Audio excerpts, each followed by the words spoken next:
Mayday, catástrofes aéreas. Basado en hechos reales, la información fue extraída de informes oficiales y declaraciones de testigos oculares. Problemas de traducción. Aeropuerto Internacional de Zúrich. Los pasajeros a bordo del vuelo 498 de Crossair estaban esperando para despegar. Hola. Sí, entiendo. El vuelo a Dresde, Alemania, era popular para viajes de trabajo. Adiós. Lo siento, he acabado. Era uno de los más de 100 destinos a los que volaba la línea aérea suiza, que crecía muy deprisa. Es una línea aérea regional muy popular para vuelos cortos de ciudad en ciudad. En la cabina iban dos pilotos que habían ido a trabajar a Suiza desde países de Europa del Este. ¿El motor está listo? El comandante Pavel Grushin pilotaría el avión y Rastislav Kolesar actuaría como subcomandante. Lista completada. A Rastislav Kolesar le encantaba volar. El antiguo piloto de Crossair, Slavomir Piatak, era muy amigo de Kolesar. Le brillaban los ojos cuando hablaba de volar. Le cambiaba la cara, sonreía. Le apasionaba volar. Potencia de despegue. Potencia de despegue lista. El avión que pilotaban esa tarde era un Saab 340. El Saab 340 es un avión sueco para vuelos cortos. Tenía un piloto automático digital con el que volaba con mucha precisión. V1. Rodando.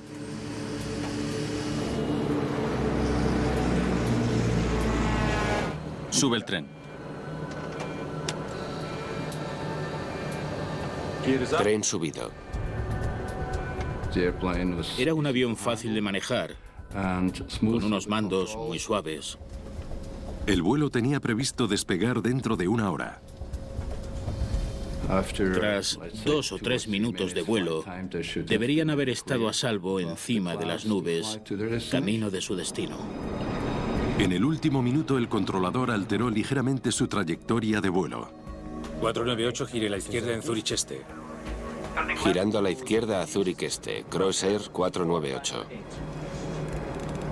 La nueva ruta les desviaba al sur del aeropuerto por encima de una baliza de navegación antes de continuar hacia Dresde. Programación de navegación de largo alcance a Zurich Este. Sí. Comprobada. El avión comenzó a girar. Pero algo estaba fallando. Girando a la izquierda a Zurich Este. Deberíamos girar.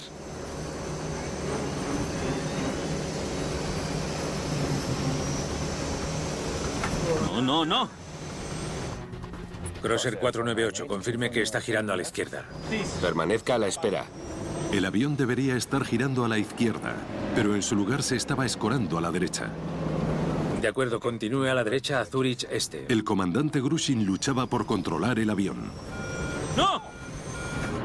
Pero no servía de nada.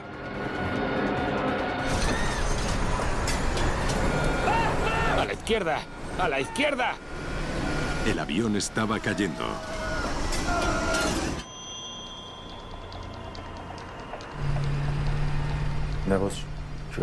Yo iba conduciendo a casa.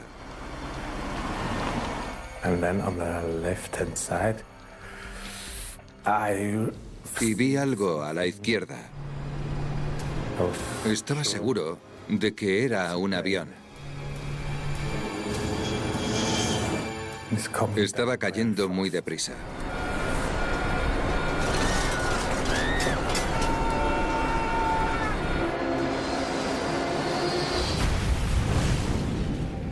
Fue una explosión horrible.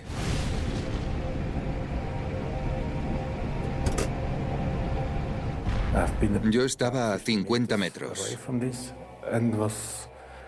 Hubo una gran explosión y luego varias explosiones menores. No podía acercarme. Hacía demasiado calor. Era imposible intentar rescatar a alguien. No se veía nada del avión, solo pequeños pedazos. Estaba seguro de que no había ningún superviviente. El vuelo 498 se había estrellado contra el suelo a solo 7 kilómetros del aeropuerto.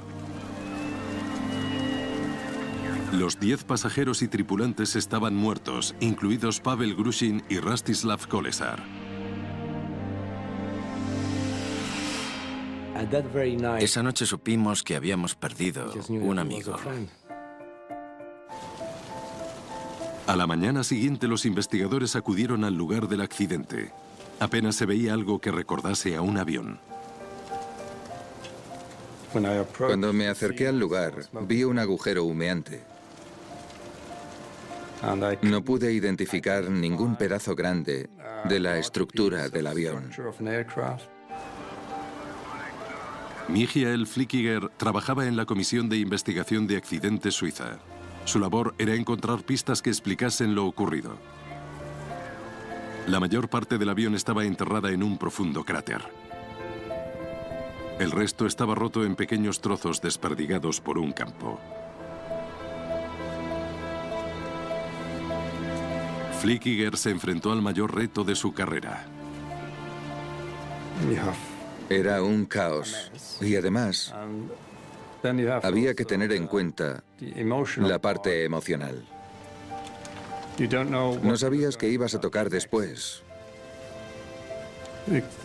Podía ser un resto de cuerpo humano o un resto de avión. Fue una tarea muy dura. El profundo cráter indicaba a Flickiger que el avión había descendido muy deprisa y en un ángulo muy agudo. Una foto, saca este plano.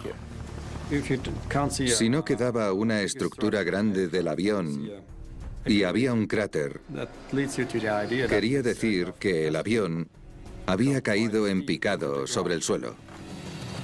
La distribución de los restos también revelaba la dirección en la que volaba el avión.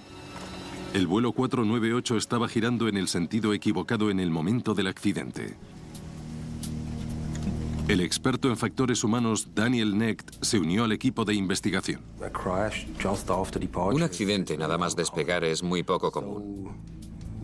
Así que estábamos seguros de que había pasado algo muy raro. Envía a alguien a la torre de control para ver qué rumbo llevaban. Los investigadores interrogaron a los controladores aéreos para descubrir más cosas sobre su inusual trayectoria. Con el gráfico del radar y las grabaciones de las comunicaciones del tráfico aéreo, podíamos hacernos una primera idea de lo ocurrido. ¿Por qué no siguieron la ruta estándar? Intentamos ahorrarles tiempo. Los controladores dijeron a los investigadores que habían proporcionado un atajo al avión la noche del accidente. 498 gire a la izquierda en Zúrich Este. El nuevo rumbo era una ruta ligeramente más corta a Dresde. Los controladores proporcionan atajos siempre que pueden. Girando a la izquierda a Zúrich Este. Pueden suponer una diferencia de 3 o 4 minutos que los pilotos y todo el mundo agradecen mucho. A primera vista, las comunicaciones y el gráfico del radar no presentaban nada fuera de lo normal. Era un simple despegue. Y luego la torre ordenaba girar a la izquierda. Pero por algún motivo los pilotos no siguieron las instrucciones del controlador. Crosser 498, confirme que está girando a la izquierda. Permanezca a la espera. El controlador supuso que el piloto quería seguir una ruta distinta y aprobó su decisión. De acuerdo, continúe a la derecha a Zúrich Este. Momentos después, el avión cayó en una espiral mortal a la derecha. Si la espiral había estado causada por un fallo mecánico, los investigadores tenían que averiguarlo cuanto antes. Un problema de mantenimiento del avión o un fallo del diseño de una de las piezas podría significar que los miles de pasajeros que volaban en aviones Saab 340 corrían un gran riesgo a diario.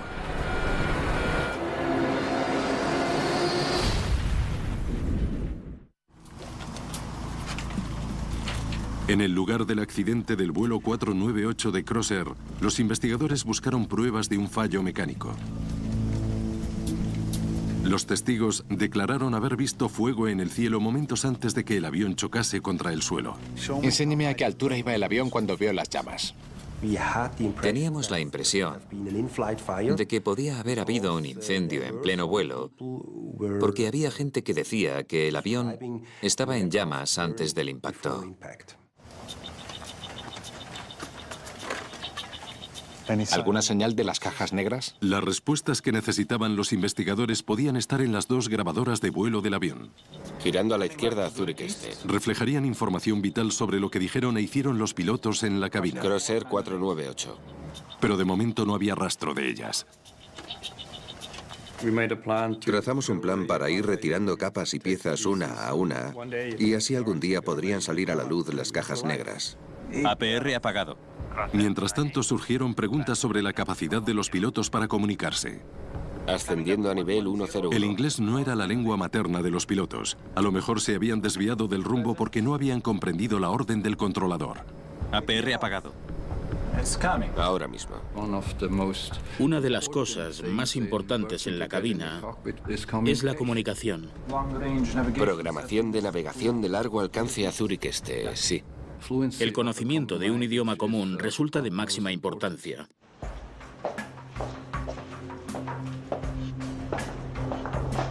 Los investigadores estudiaron los expedientes de los pilotos. Parecen muy experimentados. Su historial era impecable.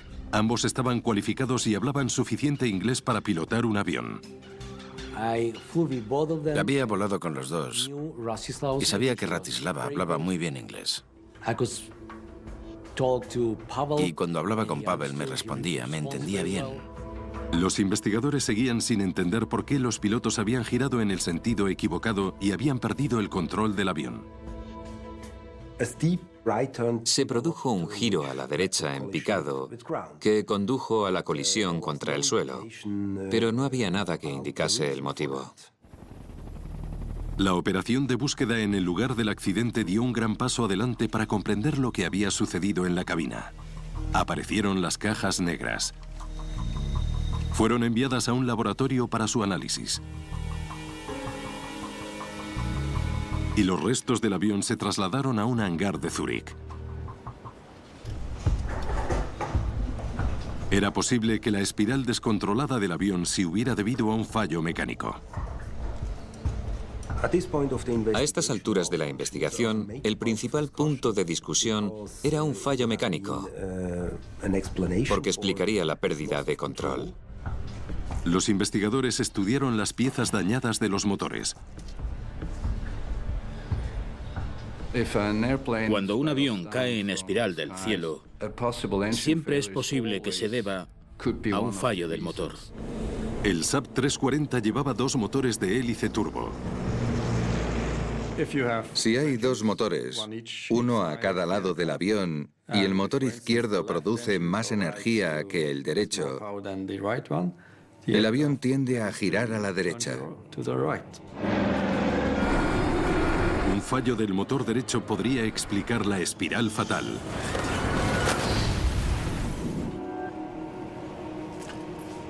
Girando a gran velocidad. Pero ambos motores mostraban un daño característico que solo podía significar una cosa. Poco después del accidente, nos quedó claro que los motores funcionaban bien, e incluso a gran velocidad. Un fallo del motor no había derribado el avión. Los investigadores revisaron la documentación de mantenimiento del avión en busca de una pista sólida. Creo que tenemos algo. Se ve aquí, y otra vez aquí. El avión tenía un historial de movimiento descontrolado de los flaps.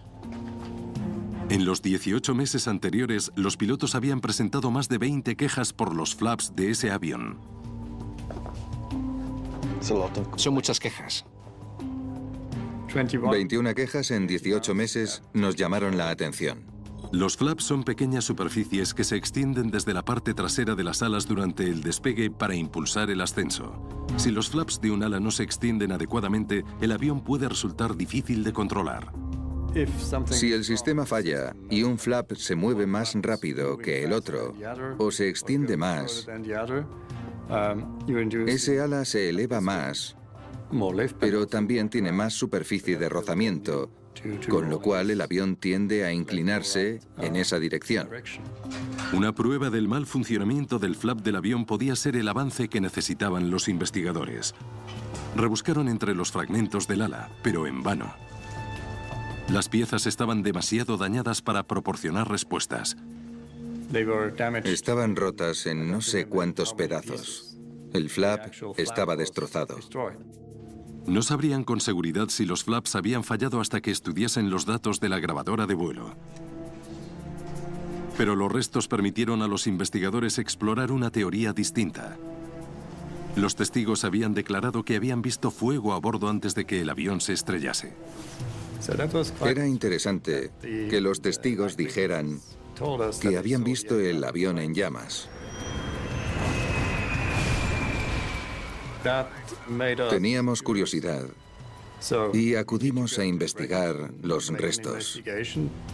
Las llamas dejan unas quemaduras características en el fuselaje del avión. Necesito aquella. Si el avión se incendió antes del accidente, los restos de una misma parte del avión deberían mostrar las mismas marcas de fuego, como las piezas contiguas de un rompecabezas. Pero si el fuego se había iniciado cuando el avión ya estaba destrozado, las marcas no encajarían. Si el fuego había empezado después del accidente, las piezas ya estarían destrozadas y las marcas del fuego no encajarían. Fue un proceso laborioso.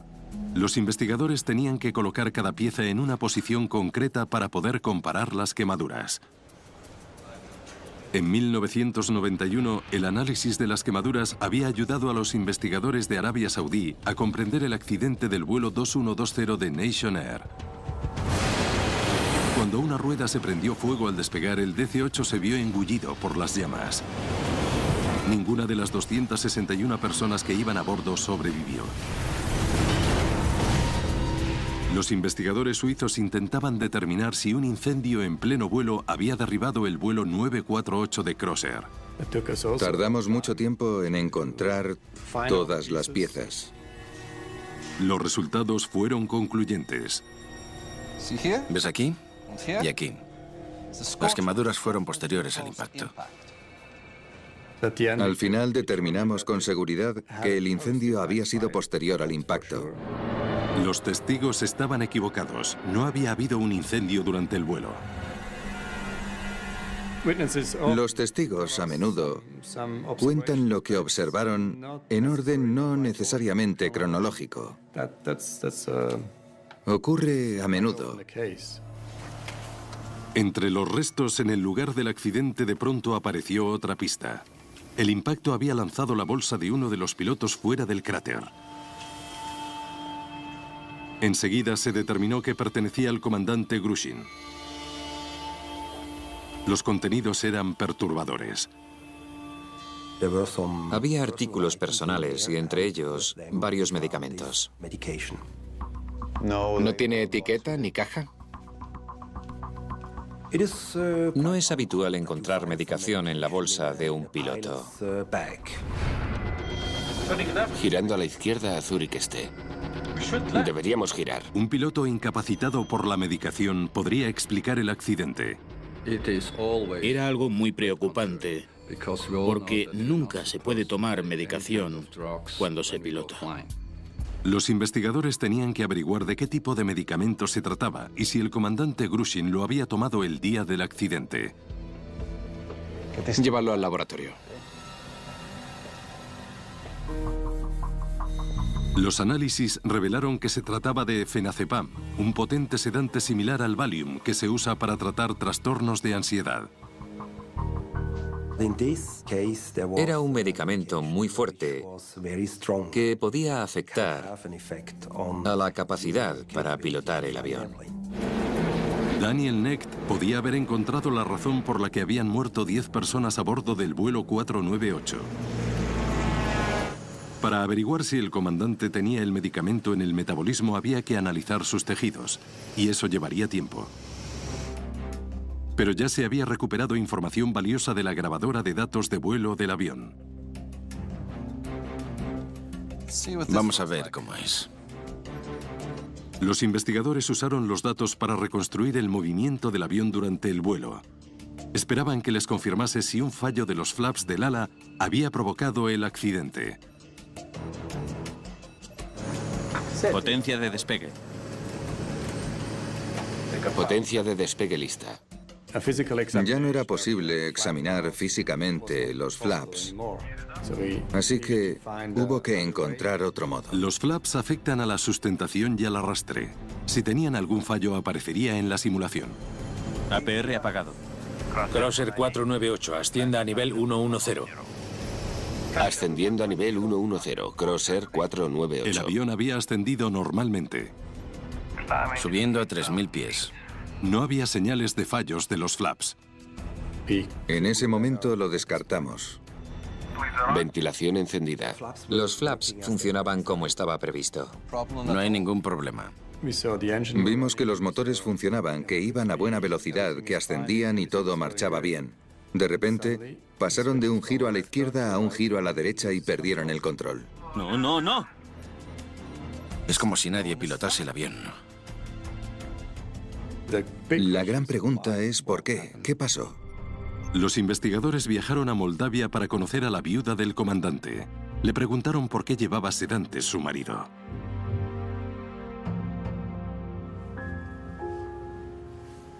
Lo siento, sé que es un momento difícil. Les explicó que su marido estaba muy estresado. Ella sabía que tomaba esa medicación y creo que también se debía a que vivía separado de ella en Suiza. El comandante trabajaba lejos de su casa y enviaba dinero a su familia en Moldavia. No estaba contento con la separación de su familia, su mujer y toda la gente que conocía. Estaba en otro país y hablaba inglés, pero no alemán ni francés. No era fácil para él. Pero el comandante Grushin era lo bastante desgraciado como para arriesgarse a tomar un tranquilizante antes de pilotar un vuelo comercial.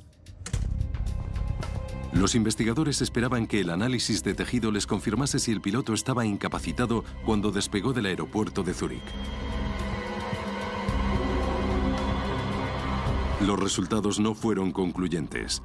Aunque tenía restos de sedantes en el metabolismo, no se podía saber si eran suficientes para afectar a su modo de pilotar. No pudimos descartar sus efectos sobre el accidente, pero tampoco confirmar que la medicación le había afectado. Pero los investigadores no se rindieron. No, no, no. Podía haber otro modo de determinar si el comandante estaba incapacitado. ¡Izquierda, izquierda! Se recurrió a un amigo del comandante Grushin para que ayudase en la investigación. Tiene que escucharlo y decir qué le parece. Le pidieron que escuchase las conversaciones de la grabadora de voz de cabina. Cambio de rumbo. Lista completada. Potencia de despegue. Escuchó en busca de alguna indicación sobre el estado de ánimo del comandante, de alguna señal de que estaba incapacitado para pilotar. Potencia de despegue. El tono y la pronunciación son cosas importantes. Por ejemplo, si alguien está medicado y no pronuncia claramente, puede ser una pista. APR apagado. ¿Qué le parece eso? Siga escuchando. Debe estar seguro. Ventilación encendida. Ventilación encendida. Pero el amigo del comandante no oyó nada fuera de lo común. La voz de Grushin parecía totalmente normal. No había señales de que estuviera incapacitado por la medicación. Su conducta y sus conversaciones eran tranquilas. Vale. Otra vez. A los investigadores se les estaban acabando las pistas. Lista completada. La grabación de la cabina parecía ofrecer poco hasta que... Potencia de despegue. Potencia Espera. de despegue. Ponlo otra vez. Oyeron un sonido raro. Potencia de despegue. Potencia de despegue. Parece una interferencia de teléfono móvil. La grabación nos indicó que estaban usando un móvil en la cabina. En el año 2000 había una nueva amenaza potencial para la aviación. Sí, entendido. Cada vez más gente llevaba móviles y su efecto sobre los aviones era desconocido. Cuando se usa un móvil, transmite una señal a la antena de teléfonos móviles que puede crear interferencias. La grabadora de voz de cabina captó la señal como un zumbido. Potencia de despegue. Los investigadores se preguntaron si la interferencia podría haber afectado al instrumental del avión. Hay fallos en los que no hay ninguna indicación sobre un mal funcionamiento. El instrumental muestra lecturas normales. Son fallos muy difíciles de detectar. Crosser 498 ascienda a nivel 110. Ascendiendo a nivel 110. Crosser 498. Los pilotos comerciales dependen casi por completo de la instrumentación para saber la posición del avión en el cielo. Lo más importante es el horizonte artificial, que te indica si asciendes o desciendes, o si te inclinas a la izquierda o a la derecha. Si la interferencia del teléfono móvil había afectado al horizonte artificial, podía explicar por qué los pilotos no sabían que estaban girando en el sentido equivocado. No, no, no. Los investigadores descubrieron que un avión esloveno había tenido que hacer un aterrizaje forzoso después de que las señales de los teléfonos móviles causaran un fallo electrónico del avión que activó una falsa alarma de incendio a bordo. Pueden influir más o menos sobre los sistemas del avión y enviar mensajes que no son ciertos. No cabía duda de que había teléfonos móviles a bordo. Los pilotos de Crosser llevaban uno en la cabina para comunicarse con el personal de tierra. Los investigadores realizaron una serie de pruebas con un avión similar. Muy bien, ya estamos listos. Id atrás y activad la señal. Observaron si la señal del móvil podía afectar a algún instrumento vital para volar.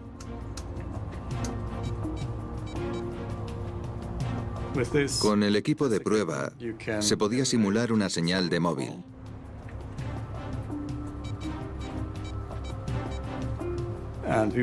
Nos acercamos al instrumental e intentamos manipularlo. Nada aún. Prueba otra vez. Había teléfonos móviles en casi todos los aviones del cielo. Si la causa del accidente había sido una interferencia, los investigadores tenían que confirmarlo antes de que se repitiera. Consiguieron la lista de llamadas de los móviles de todos los pasajeros. Comprobaron si alguien había usado el móvil en los momentos críticos finales del vuelo. Todavía nada. ¿Y tú? Los móviles no suelen dañar los sistemas de navegación de los aviones, que están muy bien protegidos de esas interferencias electrónicas. Las pruebas a bordo confirmaron que las señales de móvil podían crear interferencias electrónicas en la cabina. Aquí está. ¿Pero esas interferencias podían causar fallos en los instrumentos de vuelo? Tras repetir las pruebas, Prueba otra vez. los investigadores no encontraron nada que apoyase esa teoría. No encontramos pruebas de que las interferencias de un móvil hubieran sido un problema. Las listas de llamadas mostraban que todas las llamadas al avión y desde él habían concluido antes de despegar. Adiós, adiós, adiós.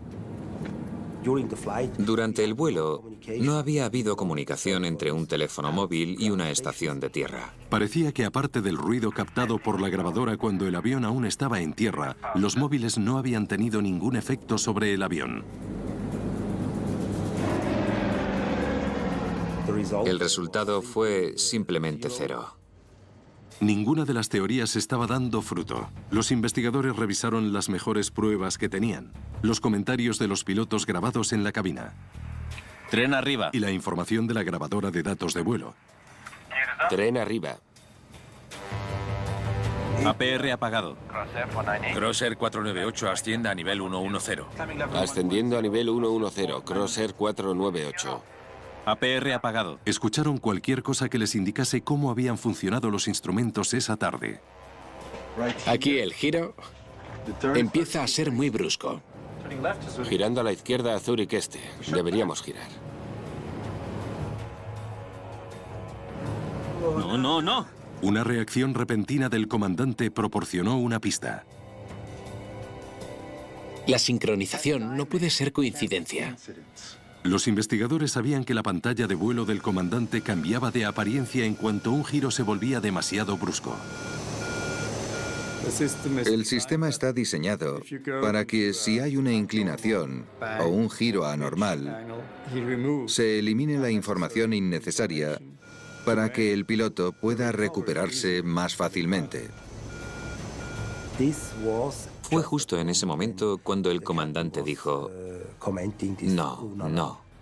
El momento del comentario del comandante convenció a los investigadores de que los instrumentos funcionaban, pero él no había entendido lo que indicaban. La gente que está confusa no detecta la confusión en ese momento. ¡Izquierda, izquierda! Creo que el problema fue que no era consciente de lo que pasaba. La búsqueda de una respuesta llevó a los investigadores a Rusia, donde el comandante había aprendido a pilotar. Gracias por recibirnos. Se reunieron con expertos en aviación rusos. Crossair contrataba muchos pilotos en la antigua Unión Soviética. Si la formación rusa era defectuosa, muchas vidas podían correr peligro.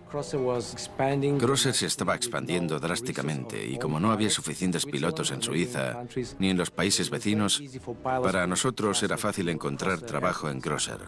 Estudiaron los historiales de los pilotos antes de que entrasen en Crossair. El comandante Grushin tenía 41 años, más de 8.000 horas de vuelo y casi 1.900 horas con el Saab 340. El subcomandante de 35 años, Rastislav Kolesar, tenía más de 1.100 horas con ese avión. Era un piloto muy capaz y muy organizado. Ambos pilotos estaban muy cualificados. No había motivos para sospechar de un error humano. Hasta que los rusos sugirieron una teoría asombrosa que podía cambiarlo todo. Contaron a los investigadores una serie de accidentes causados por pilotos de formación rusa que se habían confundido con un instrumento de vuelo crucial. Fue sorprendente porque entonces era un problema desconocido en la aviación del mundo occidental. Los pilotos de la Unión Soviética aprendían a volar con un horizonte artificial muy distinto al usado en los aviones occidentales. Girando a la izquierda a Zúrich Este, Crossair 498. En Occidente, el símbolo de avión del medio permanece estable mientras se mueve el fondo. Los horizontes soviéticos funcionaban al revés. El símbolo del avión mostraba el movimiento y el horizonte permanecía fijo. Es fácil ver por qué se confundió el piloto. Un giro a la izquierda en una pantalla soviética era muy parecido a un giro a la derecha en una pantalla occidental. Había dos filosofías distintas con los horizontes artificiales, la de la aviación occidental y la de la aviación soviética. Y los dos sistemas podían causar cierta confusión. Cuando los países de Europa del Este empezaron a comprar aviones occidentales, esa confusión resultó letal. 15 accidentes con caídas en picado en espiral.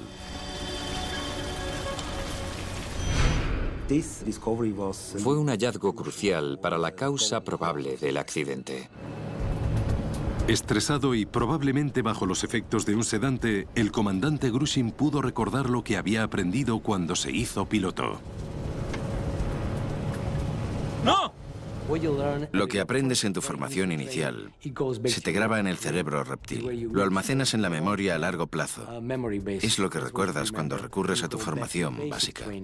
La confusión le convenció de que estaba girando bruscamente a la izquierda y giró a la derecha para corregir ese problema. El controlador aéreo incrementó su confusión. Crosser 498, confirme que está girando a la izquierda. La instrucción pudo parecer una confirmación de que el avión estaba girando a la izquierda, aunque no fuera así. Dijo 498, confirme que está girando a la izquierda. Eso no ayudó a los pilotos. Permanezca a la espera. Opino que lo único que podía haber hecho era decir: Crosser 498, gire a la izquierda en la dirección que sea. O bien, Crosser 498, veo que está girando a la derecha. ¡Izquierda, izquierda! Lo que dijo no ayudó a nadie. El intento constante del comandante para nivelar el avión que creía que estaba girando bruscamente a la izquierda consiguió en realidad que el avión cayera en picado en espiral a la derecha. Los investigadores descubrieron otra diferencia importante entre la aviación rusa y la occidental. Vuela mucho manualmente. Los pilotos rusos tenían un enfoque distinto del uso del piloto automático. Navegación de largo alcance a Zúrich Este. Sí. El piloto automático podía dirigir el avión. Vale. Aunque ambos pilotos tuvieran la mente en otras tareas. La filosofía oriental de la antigua Unión Soviética era pilotar manualmente el avión el mayor tiempo posible para demostrar la habilidad del piloto. Era muy distinta de la filosofía occidental. El comandante del vuelo 498 de Crosser estaba volando manualmente. El piloto automático no estaba conectado. Si el comandante hubiera activado el piloto automático tras despegar, no habría habido un accidente. Nunca habríamos hablado de este vuelo, porque el avión habría despegado de Zúrich y habría aterrizado en Dresde una hora después. Pero había otra cuestión inquietante. Había dos pilotos a bordo ese día. Aunque el comandante se confundiera con el instrumental, ¿por qué el subcomandante no se dio cuenta del problema y tomó medidas para salvar el avión? Si alguien ve que algo va mal, debe el avión y de las medidas a tomar para recuperarse. Gira a la izquierda. Crosser 498, confirme que está girando a la izquierda. Permanezca a la espera. Se detectaba claramente que la tensión iba creciendo. La tensión del subcomandante mostraba que sabía que había un problema grave. ¡Izquierda, izquierda! El comandante creyó que el avión estaba girando a la izquierda. No entendió lo que intentaba decirle el subcomandante. Izquierda. Su inglés era inglés de aviación básico. Es muy difícil comunicarse con fluidez y comunicar bien los problemas.